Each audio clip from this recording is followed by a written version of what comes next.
So this is the first time that I have come to a meeting to campaign for my sister. ഞാൻ ആദ്യമായിട്ടാണ് ജീവിതത്തിൽ ഒരു യോഗത്തിൽ വന്ന് എൻ്റെ അനുജത്തിക്ക് വേണ്ടി സഹോദരിക്ക് വേണ്ടി പ്രചരണം നടത്തുന്നതിന് വേണ്ടി ഞാൻ Now, normally my first election campaign, my sister campaigned for me. Second one, she campaigned for me. Third one, she campaigned for me. Fourth one, she campaigned for me. Mother's campaign, father's campaign. My sister has always been the campaigner. She has never stood for election. നിങ്ങൾക്കറിയോ സാധാരണ എന്താ സംഭവിക്കുന്നത്? എൻ്റെ ആദ്യത്തെ election എൻ്റെ സഹോദരി എനിക്ക് വേണ്ടി പ്രചരണം നടത്തി. രണ്ടാമത്തെ ഇലക്ഷൻ, മൂന്നാമത്തെ ഇലക്ഷൻ, നാലാമത്തെ ഇലക്ഷൻ, അതിലെല്ലാം എൻ്റെ സഹോദരി എനിക്ക് വേണ്ടി പ്രചരണം നടത്തി. എൻ്റെ അമ്മയ്ക്ക് വേണ്ടി പ്രചരണം നടത്തി, എൻ്റെ അച്ഛന് വേണ്ടി പ്രചരണം നടത്തി. സാധാരണ എൻ്റെ സഹോദരി എല്ലാ പ്രാവശ്യവും പ്രചാരകയായിട്ടാണ് തെരഞ്ഞെടുപ്പിൽ പ്രവർത്തിക്കുന്നത്. That should tell you something about her character. എന്തുകൊണ്ടാണ് അത് എല്ലാ തെരഞ്ഞെടുപ്പിലും ഒരു പ്രചാരകയായിട്ടാണ് എൻ്റെ സഹോദരി പ്രവർത്തിച്ചത് എന്നത് എൻ്റെ സഹോദരിയുടെ സ്വഭാവത്തെക്കുറിച്ച് കുറച്ച് കാര്യങ്ങൾ നിങ്ങൾക്ക് മനസ്സിലാക്കി തരും. Now, in this meeting, I have a choice in front of me. I can either give a political speech or I can give a speech I would give to my family members. ഇന്ന് ഈ യോഗത്തിൽ എൻ്റെ മുൻപിൽ രണ്ട് തെരഞ്ഞെടുപ്പുകളുണ്ട്. ഒരർത്ഥത്തിൽ എനിക്കൊരു രാഷ്ട്രീയ പ്രസംഗം നടത്താം, അല്ലെങ്കിൽ ഞാൻ എൻ്റെ കുടുംബാംഗങ്ങളോട് സംസാരിക്കുന്നത് പോലെ നിങ്ങളോട് സംസാരിക്കുന്ന ഒരു പ്രസംഗവും എനിക്കിവിടെ നടത്താം. I would rather speak to you the same way I would speak to my mother or my father or my sister. So I would rather give you a speech which will tell you a little bit about the candidate herself. ഞാൻ പക്ഷേ വയനാട്ടിലെ മാനന്തവാടിലെ ജനങ്ങളോട് ഞാൻ സംസാരിക്കുന്നത് എൻ്റെ അമ്മയോട്, എൻ്റെ സഹോദരിയോട്, അല്ലെങ്കിൽ എൻ്റെ അച്ഛനോട്, എൻ്റെ വീട്ടിലെ ആളുകളോട് സംസാരിക്കുന്നത് പോലെയാണ്. അതുകൊണ്ട് ഞാനൊരു രാഷ്ട്രീയ പ്രസംഗത്തിലുപരി എൻ്റെ സഹോദരിയായ സ്ഥാനാർത്ഥിയെക്കുറിച്ച് പറയാൻ ആഗ്രഹിക്കുന്നു. And anyway, she has already mentioned Mr. Modi and we are all bored of him, so why mention him twice? എന്ത് പറഞ്ഞാലും എൻ്റെ സഹോദരി പ്രിയങ്കാജി നരേന്ദ്രമോദിയെ കുറിച്ച് പറഞ്ഞു, അദ്ദേഹത്തെക്കുറിച്ച് പറഞ്ഞു നമ്മൾ ബോറടിച്ചിരിക്കുക. ഇനി എന്തിനാ വീണ്ടും അദ്ദേഹത്തെ പറ്റി പറയുന്നത്? So I was sitting there while she was speaking and I was thinking about my sister, and I remembered one time when we were small, my father used to make us like making us compete. So when we were small, he gave us one small camera each. ഞാൻ അവിടെ ഇരുന്നപ്പോൾ എൻ്റെ സഹോദരി സംസാരിക്കുന്നത് കേട്ടപ്പോൾ ഞാൻ ആലോചിച്ചുകൊണ്ടിരിക്കുകയായിരുന്നു ഞാൻ എന്ത് പറയണമെന്ന്.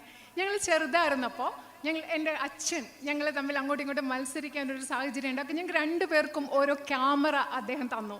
You know those types you used to get which you could throw away, the disposable ones. അതെ, നിങ്ങൾക്ക് ഉപയോഗിച്ച് കഴിഞ്ഞിട്ട് കളയാൻ പറ്റുന്ന തരം ക്യാമറകളില്ലേ, അത്തരം ക്യാമറകളായിരുന്നു തന്നിരുന്നത്. Nowadays it's all in the phone, but earlier generation will remember that the camera used to be a separate box and sometimes you could get those cheap ones which you throw away after you use. ഇപ്പോൾ ഉള്ള തലമുറയ്ക്ക് അറിയില്ല, കാരണം ഇപ്പം നമ്മുടെ camera എല്ലാം ഫോണിലുണ്ട്. പക്ഷെ മുമ്പുള്ള തലമുറയ്ക്ക് അറിയാം, പണ്ടത്തെ കൊച്ചു ക്യാമറ നമ്മളത് ഉപയോഗിച്ച ശേഷം കളയുന്ന ഒരു തരം ക്യാമറ ഇല്ലേ, അതായിരുന്നു അദ്ദേഹം തന്നത്. So my father gave one to my sister and one to me, and he said, look, in 1 week whoever takes the best picture is going to win a prize. എൻ്റെ അച്ഛനെയും ഞങ്ങൾക്ക് രണ്ടുപേർക്കും, എനിക്ക് എൻ്റെ സഹോദരിക്ക് ഓരോ ക്യാമറ തന്നിട്ട് പറഞ്ഞു, ഓരോ ആഴ്ചക്കുള്ളിൽ നിങ്ങൾ രണ്ടുപേരിൽ ആരാണോ ഏറ്റവും നല്ല പടം എടുക്കുന്നത് ആ ആളിനൊരു സമ്മാനം ഞാൻ തരും. So for the next 1 week, my sister and me, every opportunity we got, every person we got, every flower, every animal we got, we were taking pictures. അടുത്ത ഒരാഴ്ച ഞാനും എൻ്റെ സഹോദരി എന്താ ചെയ്തത്, ഏത് മനുഷ്യനെ കണ്ടാലും, ഏത് മൃഗത്തെ കണ്ടാലും, ഏത് പൂവിനെ കണ്ടാലും ഞങ്ങൾക്ക് ഇഷ്ടമുള്ള പടം എടുക്കാൻ വേണ്ടി ഞങ്ങൾ രണ്ടുപേരും ഒരാഴ്ച നടക്കുകയായിരുന്നു. I would take pictures of my grandmother, of my mother. She would take pictures of the dogs. Everybody was being photographed. കാരണം ഞാൻ എൻ്റെ അമ്മയുടെ, എൻ്റെ മുത്തശ്ശിയുടെ ഒക്കെ പടം എടുക്കും, എൻ്റെ സഹോദരിയാണെങ്കിൽ അവിടെയുള്ള ഒരു നായ്ക്കുട്ടിയുടെ ഒക്കെ പടം എടുക്കും. അങ്ങനെ ഒരാഴ്ച മുഴുവൻ ഞങ്ങൾ എല്ലാവരെയും ഫോട്ടോ എടുത്ത് നല്ല തിരക്കിലായിരുന്നു. Now I don't remember who won the competition. I still don't remember. I won. പക്ഷേ എനിക്ക് ഓർമ്മയില്ല ആരാണ് ആ മത്സരത്തിൽ ജയിച്ചത്. Okay, she's telling me I won the competition. പ്രിയ സഹോദരി എന്നോട് പറയാണ് ഞാനാണ് ആ മത്സരം ജയിച്ചതെന്ന് എന്നോട് ഇവിടെ ഇരുന്ന് പറയുകയാണ്. But why I am telling you this story is not because of who won the competition, but because what happened 10, 15, 20, 30 years later. ഞാനിന്ന് നിങ്ങളോടത് പറയുന്നത്, ഈ കഥ പറയുന്നത് മത്സരത്തിൽ ആര് ജയിച്ചു എന്നതിൻ്റെ പേരിലല്ല, പക്ഷേ 10, 15, 20 വർഷങ്ങൾക്ക് ശേഷം 30 വർഷങ്ങൾക്ക് ശേഷം എന്ത് സംഭവിച്ചു എന്ന് പറയാൻ വേണ്ടിയാണ് ഞാൻ ഈ കഥ പറയുന്നത്. My sister, even though she lost the competition, did not stop photography. എന്താണെന്നറിയോ, എൻ്റെ അനുജത്തി ആ മത്സരത്തിൽ ജയിച്ചില്ല, പക്ഷെ എന്നിട്ടും ഫോട്ടോ എടുക്കുക എന്നുള്ളത്, ഫോട്ടോഗ്രാഫി എൻ്റെ അനുജത്തി സഹോദരി ഉപേക്ഷിച്ചില്ല. She persevered, she took photographs, she learned how to take photographs, and today I can confidently say she's a much better photographer than me. എന്താ ചെയ്തത്, എൻ്റെ സഹോദരി ഫോട്ടോ എടുക്കുന്നത് ഉപേക്ഷിച്ചില്ല, സ്ഥിരോത്സാഹത്തോടു കൂടി ഫോട്ടോ എടുക്കാൻ പഠിച്ചു, ഒരുപാട് ഫോട്ടോ എടുത്തു, അത് പിന്തുടരുക തന്നെ ചെയ്തു. ഇന്ന് എനിക്ക് ആത്മവിശ്വാസത്തോടു കൂടി പറയാൻ സാധിക്കും, എന്നെക്കാളും മികച്ച ഒരു ഫോട്ടോഗ്രാഫറാണ് എൻ്റെ സഹോദരി എന്ന് പറയാൻ സാധിക്കും. And not only does she take photographs, her son also takes photographs. അത് എൻ്റെ സഹോദരി മാത്രമല്ല, സഹോദരിയുടെ പുത്രനും ഫോട്ടോ എടുക്കാൻ മിടുക്കനാണെന്ന് പറയാൻ ആഗ്രഹിക്കുന്നു. Now people think taking a photograph is simply just pressing the button. ആളുകൾ വിചാരിക്കുന്നത് ഫോട്ടോ എടുക്കാന്ന് പറഞ്ഞാൽ എന്താ, വെറുതെ ഒരു ബട്ടൺ പ്രസ് ചെയ്യുന്നതാണ് ഫോട്ടോ എടുക്കുന്നത് വിചാരിക്കുന്നത്. But in fact that's not what taking a photograph is. പക്ഷേ ഫോട്ടോ എടുക്കാന്ന് പറയുന്നത് ഒരു ബട്ടൺ പ്രസ് ചെയ്യുന്നത് മാത്രമല്ല. To take a good photograph you have to understand very well the person that you are photographing. നിങ്ങൾ ഒരു നല്ല ഫോട്ടോ എടുക്കണമെങ്കിൽ നിങ്ങൾ ആരുടെ ഫോട്ടോ ആണോ എടുക്കുന്നത് ആ വ്യക്തിയെ നന്നായിട്ട് നിങ്ങൾക്ക് മനസ്സിലാക്കാൻ സാധിച്ചെങ്കിൽ മാത്രമേ ഒരു നല്ല ഫോട്ടോ എടുക്കാൻ നിങ്ങൾക്ക് സാധിക്കൂ. You have to understand what that person is feeling. ആ മനുഷ്യൻ എന്താണ് ചിന്തിക്കുന്നത്, ആ മനുഷ്യന് എന്ത് വികാരമാണുള്ളത്, മനസ്സിൽ എന്താണുള്ളത് നിങ്ങൾക്ക് മനസ്സിലാക്കാൻ സാധിക്കണം. You have to understand what that person is feeling scared of. ആ മനുഷ്യൻ എന്താണ്, can you repeat the last part? You have to understand his fear, you have to understand his aspirations. ആ മനുഷ്യന്റെ ഭയം എന്താണെന്ന് മനസ്സിലാക്കാൻ സാധിക്കണം, ആ മനുഷ്യന്റെ അഭിലാഷങ്ങൾ എന്താണെന്ന് മനസ്സിലാക്കാൻ സാധിക്കണം. And most important, you have to have compassion for the other person, you have to have feeling for the other person. അത് മാത്രമല്ല, ഏറ്റവും പ്രധാനപ്പെട്ടതായി ആരുടെ ഫോട്ടോ നിങ്ങൾ എടുക്കുന്നോ ആ വ്യക്തിയോട് നിങ്ങൾക്ക് സഹാനുഭൂതി ഉണ്ടാവണം, ആ വ്യക്തിയോട് മാനുഷികമായിട്ടുള്ളൊരു വികാരം ഉണ്ടാവണം. Almost the photographer has to dissolve himself and become the person that he is photographing. Photo എടുക്കുന്ന ആളിന് ആരുടെ ഫോട്ടോ ആണോ എടുക്കുന്നത് ആ ഫോട്ടോഗ്രാഫർ ആ വ്യക്തിയിൽ സ്വയം അലിഞ്ഞില്ലാതായി മറ്റു വ്യക്തിയായിട്ട് മാറുമ്പോഴാണ് നമുക്കൊരു നല്ല ഫോട്ടോ എടുക്കാൻ. He has to imagine the world from the person he is photographing's perspective. Photo എടുക്കുന്ന ആളിന് ആരുടെ ഫോട്ടോ ആണോ എടുക്കുന്നത് ആ ആളിന്റെ കാഴ്ചപ്പാടിൽ നിന്ന് ലോകത്തെ കാണാൻ സാധിക്കണം, ചിന്തിക്കാൻ, സങ്കല്പിക്കാൻ സാധിക്കണം. So for example, many politicians will see a farmer and they will say, oh, that is a farmer. ഉദാഹരണത്തിന് പല രാഷ്ട്രീയക്കാരും ഒരു കർഷകനെ കാണുമ്പോൾ പറയും, നോക്കൂ അതൊരു കർഷകനാണ് എന്ന് പറയും. My sister will never do that. എൻ്റെ സഹോദരി ഒരിക്കലും അത് ചെയ്യില്ല. My sister will see the farmer and then say, that is a father, that is a brother, he has a sister. She will try to understand that person. എൻ്റെ സഹോദരി ഒരു കർഷകനെ കാണുകയാണെങ്കിൽ ഒരിക്കലും പറയില്ല ഒരു കർഷകനാണെന്ന്. എൻ്റെ സഹോദരി എന്താണെന്നോ പറയുന്നത്, അതൊരു അച്ഛനാണ്, അതൊരു സഹോദരനാണ് എന്ന് പറഞ്ഞ്, അതൊരു മകനാണ് എന്ന് പറഞ്ഞ് ആ മനുഷ്യനെ മനസ്സിലാക്കാനായിരിക്കും എൻ്റെ സഹോദരി ശ്രമിക്കുക. She will try to understand what that person is going through. ആ മനുഷ്യൻ എന്തിൽ കൂടെയാണ് കടന്നു പോകുന്നത് എന്ന് മനസ്സിലാക്കാനാണ് എൻ്റെ സഹോദരി ശ്രമിക്കുക. Like we politicians will say, oh, the farmer is not getting the right price. സാധാരണ നിങ്ങൾ നോക്കൂ, സാധാരണ രാഷ്ട്രീയക്കാരെന്ന് പറയും ആ കർഷകന് കൃത്യമായിട്ടുള്ള ശരിയായ വില ലഭിക്കുന്നില്ല. She will go and talk to the farmer and ask the farmer, how do you feel when you didn't get the right price? പക്ഷേ എൻ്റെ സഹോദരി എന്താണ് ചെയ്യുന്നത്, സഹോദരി പോയി ആ കർഷകനോട് സംസാരിച്ചിട്ട് ചോദിക്കും, നിങ്ങൾക്ക് കൃത്യമായ ശരിയായ വില കിട്ടാതിരിക്കുമ്പോൾ നിങ്ങൾക്ക് മനസ്സിൽ എന്താ തോന്നിയത്? How did you feel when you could not pay your son's school fees? നിങ്ങൾക്ക് നിങ്ങളുടെ മകൻ്റെ സ്കൂൾ ഫീസ് കൊടുക്കാതിരുന്നപ്പോൾ നിങ്ങളുടെ മനസ്സിൽ എന്താ നിങ്ങൾക്ക് തോന്നിയതെന്നായിരിക്കും എൻ്റെ സഹോദരി ചോദിക്കുക. How did you feel when you saw your mother was in the ICU and you could not pay for her fees? നിങ്ങളുടെ അമ്മ ICUവിൽ കിടന്നപ്പോൾ ആ ആശുപത്രിയിൽ ചികിത്സയ്ക്ക് വേണ്ട പൈസ നിങ്ങൾക്ക് കൊടുക്കാൻ പറ്റിയില്ല, അപ്പോൾ നിങ്ങളുടെ മനസ്സിൽ എന്താണ് തോന്നിയിട്ടുണ്ടാവുക എന്നാണ് സഹോദരി ചോദിക്കുക. So she's traveled a long distance from the little girl who was taking the photographs. എൻ്റെ സഹോദരി അന്ന് ഫോട്ടോ എടുത്ത ആ ചെറിയ പെൺകുട്ടിയിൽ നിന്നും ഒരുപാട് ദൂരം ഇന്ന് സഞ്ചരിച്ചു. And the distance traveled is all about understanding the other person. എൻ്റെ സഹോദരി സഞ്ചരിച്ച ഈ വലിയ ദൂരം എന്ന് പറയുന്നത് ആ ദൂരം മുഴുവൻ മറ്റുള്ള മനുഷ്യരെ മനസ്സിലാക്കിയാണ് ഈ ദൂരം സഞ്ചരിച്ചത്. Defending the interest of the other person. മറ്റുള്ളവരുടെ താല്പര്യങ്ങൾ സംരക്ഷിച്ചുകൊണ്ടാണ്. Everybody likes to put labels. He's a farmer. He's a laborer. He's a businessman. He's a Hindu. He's a Muslim. He's a Sikh. He's a Christian. She goes behind the label. നമ്മൾ എല്ലാവരും എന്താ പറയുന്നത്, എല്ലാവർക്കും ഓരോ അടയാളങ്ങൾ മേൽവിലാസം കൊടുക്കും. അത് കർഷകരാണ്, ഇത് തൊഴിലാളിയാണ്, ഇത് ബിസിനസ്സുകാരനാണ്, ഇത് ഹിന്ദുവാണ്, ക്രിസ്ത്യനാണ്, സിഖാണ്. പക്ഷേ എൻ്റെ സഹോദരി മനുഷ്യർക്ക് കൊടുക്കുന്ന ഈ എല്ലാ അടയാളങ്ങൾക്കും മേൽവിലാസങ്ങൾക്കും ഉപരിയായി ചിന്തിക്കുന്ന ആളാണ്. She understands that the beauty is that everybody has millions and millions of labels. അദ്ദേഹം എൻ്റെ സഹോദരി മനസ്സിലാക്കുന്നത് എന്താണെന്ന് പറയോ? ഇതിൻ്റെ സൗന്ദര്യം എന്ന് പറയുന്നത് എല്ലാവർക്കും ലക്ഷക്കണക്കിന് അടയാളങ്ങളുണ്ട്, വിലാസങ്ങളുണ്ട്. Every single person is unique. Everything is unique. ഓരോരുത്തരും വ്യത്യസ്തതയുള്ള സ്വഭാവമാണ്. എല്ലാത്തിനും വ്യത്യസ്തതയുണ്ട്. ഓരോ വ്യക്തിയും വ്യത്യസ്തരാണ്. Someone might see a weakness, she will see a strength. മറ്റൊരാൾ ഏറ്റവും ദുർബലമായി കാണുന്നിടത്ത് എൻ്റെ സഹോദരി കാണുന്നത് ഒരു പക്ഷേ ഏറ്റവും വലിയ ശക്തിയായിരിക്കും. That is my sister. അതാണ് എൻ്റെ സഹോദരി. Now I am lucky to have her as a sister. I am lucky to have her as a sister. ഇങ്ങനെ ഒരു സഹോദരിയെ ലഭിക്കാൻ ഞാൻ ഭാഗ്യം ചെയ്തിട്ടുള്ള ആളാണ്. Now you are also lucky to have her as a sister. ഇപ്പൊ ഞാൻ മാത്രമല്ല, എൻ്റെ സഹോദരിയെ സഹോദരിയായിട്ട് കിട്ടാൻ നിങ്ങളും ഭാഗ്യം ചെയ്തവരാണ്. And she can do more roles than me. She can do more roles than me. ഒരുപാട് കാര്യങ്ങൾ എന്നെക്കാളും കൂടുതൽ സഹോദരിക്ക് ചെയ്യാൻ സാധിക്കും.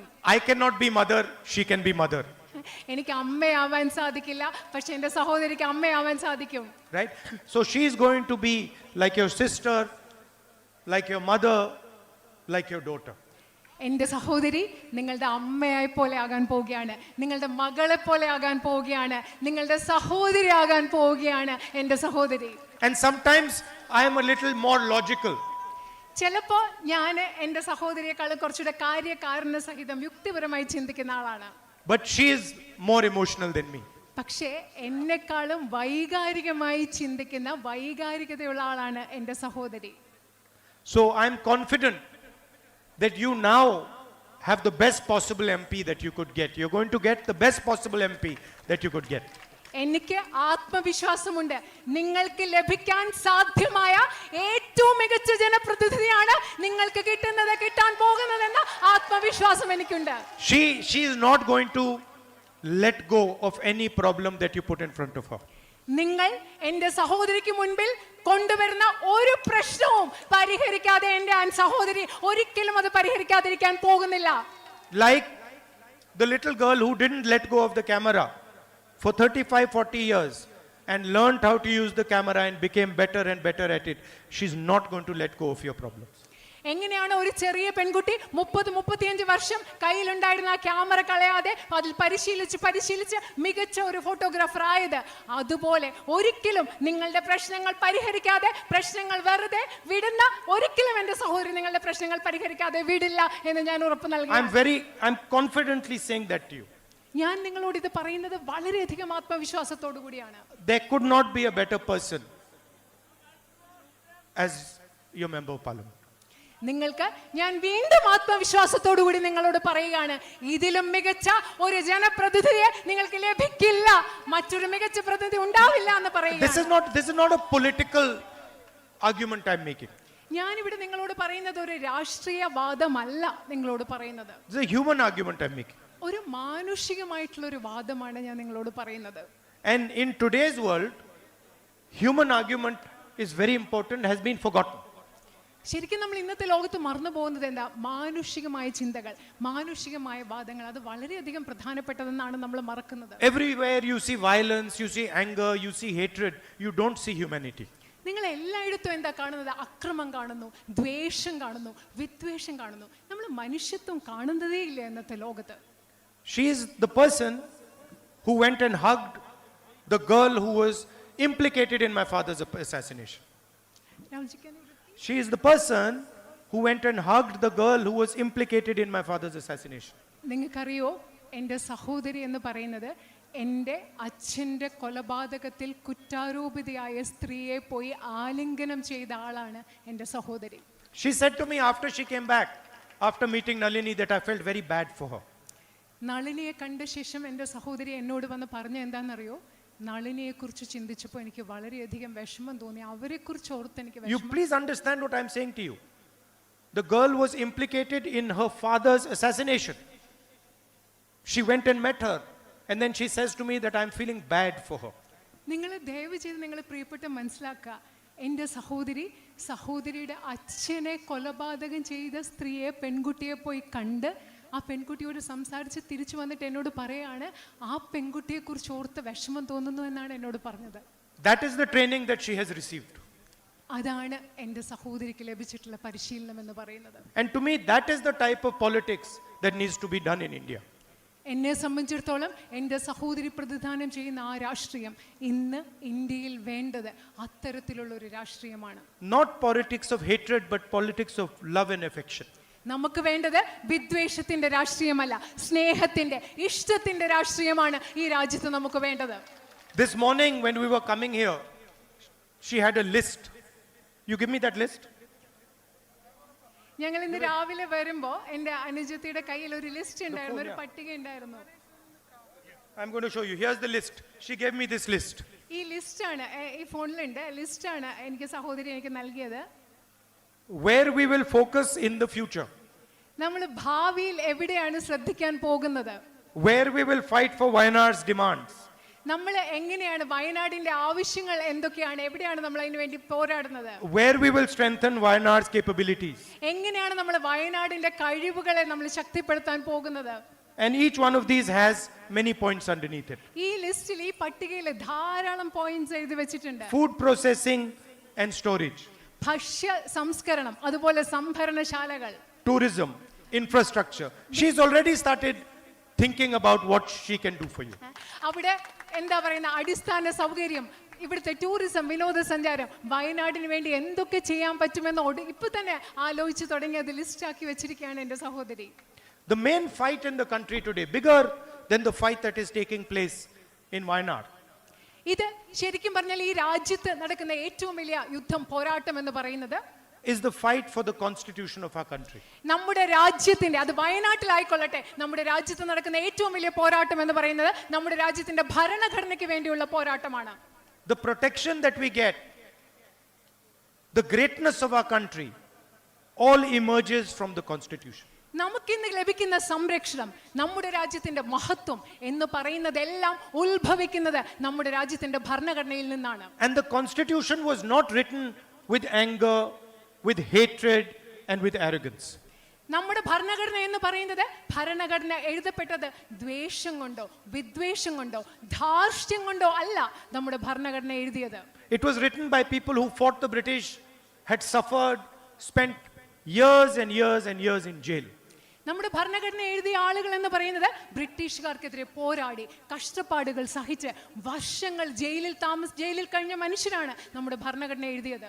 And they wrote the constitution with humility, with love and with affection. അവര് ഇന്ത്യയുടെ ഭരണഘടന എഴുതിയത് വിനയത്തോടു കൂടിയാണ്, സ്നേഹത്തോടു കൂടിയാണ്, ഇഷ്ടത്തോടു കൂടിയാണ് അവർ ഇന്ത്യയുടെ ഭരണഘടന നിർമ്മിച്ചത്.